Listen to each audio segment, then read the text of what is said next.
Mesdames, Messieurs, ravi de vous retrouver toujours dans le cadre de la 125e Assemblée plénière des évêques catholiques de Côte d'Ivoire. Présentement, nous sommes à la résidence Marguerite et Albert, ce cadre enchanteur qui abrite les assises de nos prélats. La journée de ce mercredi 29 mai a été tout d'abord marquée en début par une célébration eucharistique ordinaire, au cours de laquelle il y a eu la récitation des laudes, suivie des rites habituels. En ce jour consacré au Seigneur, consacré au Seigneur. Parole, lumière, parole nous illumine. Parole vivante, parole faite de chair, parole vivante, Jésus-Christ. Les pains du méchant. D'âge en âge, le Seigneur régnera. Ton Dieu au Sion pour toujours. Gloire au Père, au Fils et au Saint-Esprit. Pour les siècles des siècles. Amen.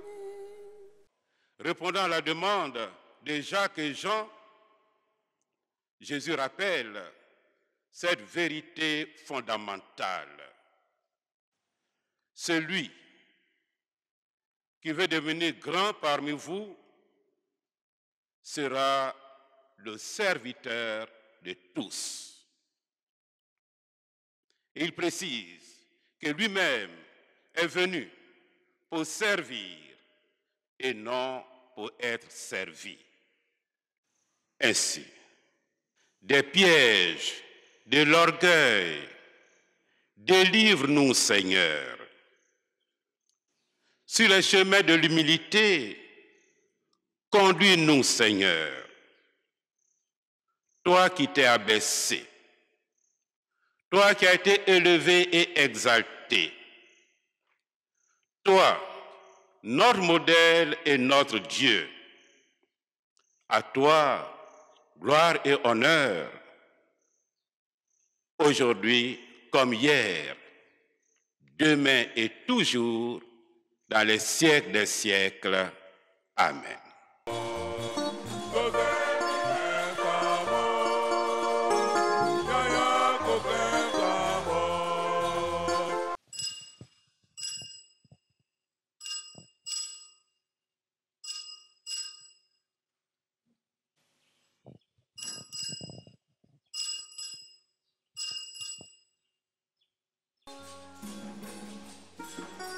Il nous dit qu'il est le pain préparé pour nous nourrir.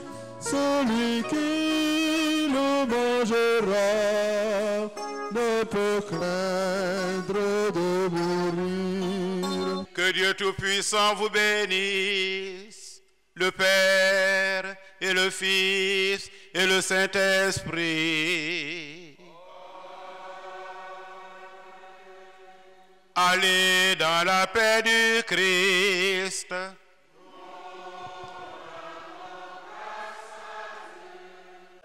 Sacerdoce et orgueil sont incompatibles. Parce que le prêtre est alter Christus. Le prêtre est un autre Christ. Or, le Christ a pris le chemin de l'humilité. Donc, l'autre Christ aussi doit prendre le même chemin que le Christ a pris, afin que le Christ et l'autre Christ soient sur le même chemin, celui de l'humilité. En ce moment se déroulent les assises de nos prélats au summum de cette résidence.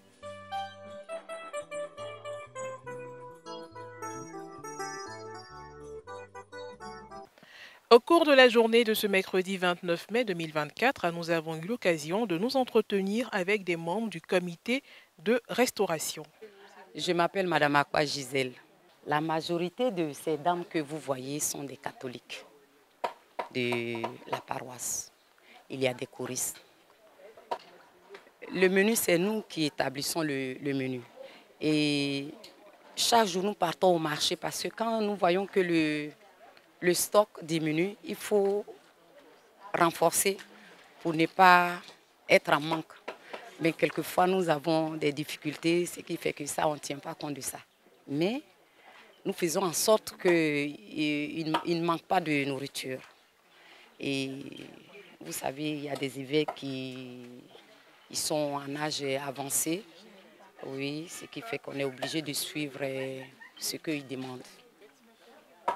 Plusieurs repas. C'est-à-dire on peut faire des grillades, griller le poisson, braiser, faire des sauces. Le repas consistant, c'est nous sommes en pays à Dioukro, nous proposons beaucoup la ticket. Je chauffe de la ticket au pays à Dioukro.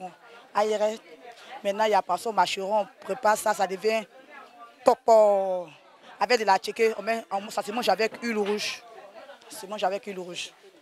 Ah ouais, avec piment, akpi. On prépare ça bien. C'est ça.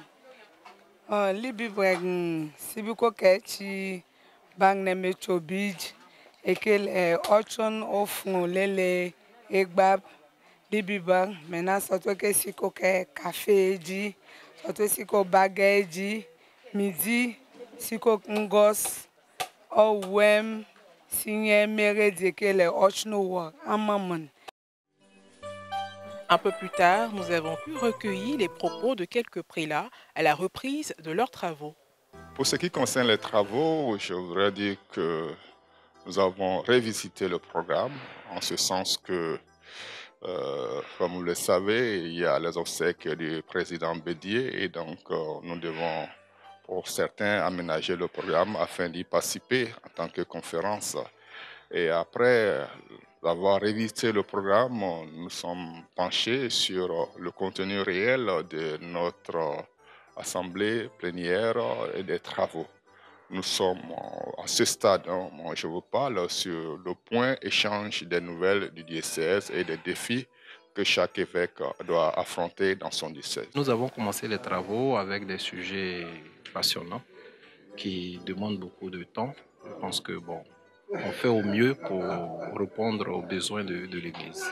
Aujourd'hui, nous avons commencé les travaux et nous allons aborder des thèmes d'actualité et c'est avec beaucoup de sérieux, beaucoup de réflexion que nous allons les aborder pour pouvoir dire quelque chose à nous-mêmes, à l'Église de Côte d'Ivoire et à la nation ivoirienne.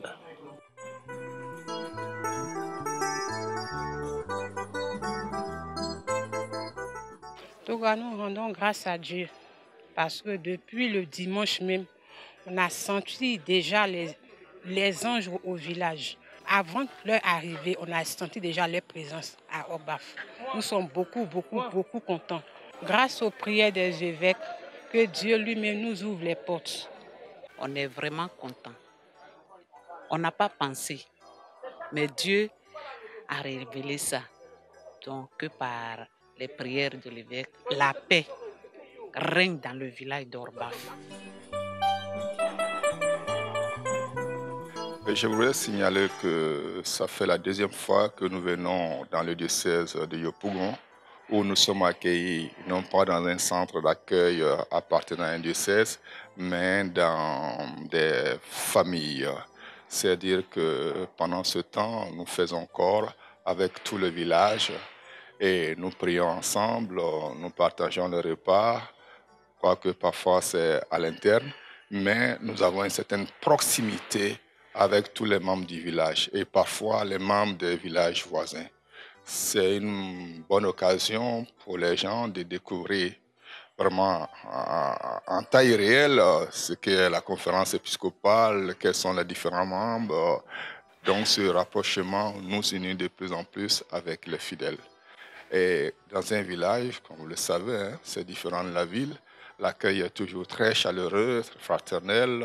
Tout le monde se mêle à la danse, les femmes, les hommes, les vieux, les enfants. Et on sympathise avec tout le monde. Ça fait vraiment église. Église signifie étymologiquement assemblée. Donc nous sommes heureux d'être ici à Orbaf. Ce qui est fort, c'est que pour cette 125e assemblée plénière ici, on ne faisait pas de différence entre les différentes confessions religieuses. Qu'on soit catholique ou non catholique, tous se sont mis ensemble pour nous accueillir. Et je crois que cela, c'est un signe fort qu'il convient de relever. Et donc, nous avons eu hier la cérémonie d'ouverture sur la place publique du village. Et vous avez vu comment tous les villages étaient réunis autour des évêques pour entrer pleinement dans cette 125e assemblée plénière. Hier nuit, nous avons eu aussi la messe d'ouverture avec beaucoup de fidèles et aussi des prêtres venus du diocèse de Yopougon et d'autres diocèses, ainsi que les secrétaires exécutifs nationaux. Et ça a été aussi un moment de communion de toute notre Église. Et tout ce qu'on demande au peuple de Dieu, c'est de prier pour nous, pour que tous ces thèmes que nous aurons à aborder au cours de cette 125e assemblée plénière puissent aider notre Église à aller de l'avant. Je crois que c'est un temps de grâce. De grâce, d'abord pour nous, parce que c'est une grâce pour les pasteurs de venir vers le peuple. C'est ce que Jésus-Christ m'a dit, allez. Jésus n'a pas dit restez chez vous et les gens vont venir à vous. Il dit vous allez, ité. Donc c'est une grâce pour nous de venir vers ce peuple hospitalier du Leboutou, précisément le peuple de Orbaf. Mais c'est aussi une grâce pour ce village de recevoir tous ces évêques, car l'évêque, indépendamment de son opacité humaine, l'évêque est porteur de grâce. Par le fait même qu'il est évêque, il est véhicule de grâce, il est sacrement de la grâce de Dieu. Alors, par notre humble présence ici, mais c'est des torrents et des torrents de grâce et de bénédiction que Dieu déverse sur ce village. Alors, mes impressions ne peuvent être que bonnes. Et les impressions sont très très bonnes. Il y a eu un accueil fraternel et chaleureux, comme cela s'entend d'un village africain, dans un environnement vraiment paisible, calme, enchanteur, loin de la pollution des villes. Voilà. Nous disons merci donc à nos hôtes qui nous ont accueillis comme des étrangers de Dieu. Mais je pense que mes impressions sont bonnes. D'abord au niveau de l'accueil qui a été chaleureux. La cérémonie d'ouverture, il y a eu l'harmonie entre la tradition et puis le côté église. Donc on a vécu une cérémonie un peu inculturée, ce qui sortait un peu de l'ordinaire. Du point de vue de l'accueil, donc il n'y a rien à reprocher, tout se passe bien. Nous sommes dans un beau cadre au milieu des plantations de veillards, de palmiers, et c'est la nature. Ça me réjouit énormément. Enfin, c'est au rythme du village, du sourire des enfants, de la proximité, des salutations, de la langue locale que nous vivons. C'est une forme d'incarnation dans un milieu particulier qui nous accueille. C'est une forme de vie aussi quand nous sortons de nos villas, de nos évêchés et puis de notre cadre habituel.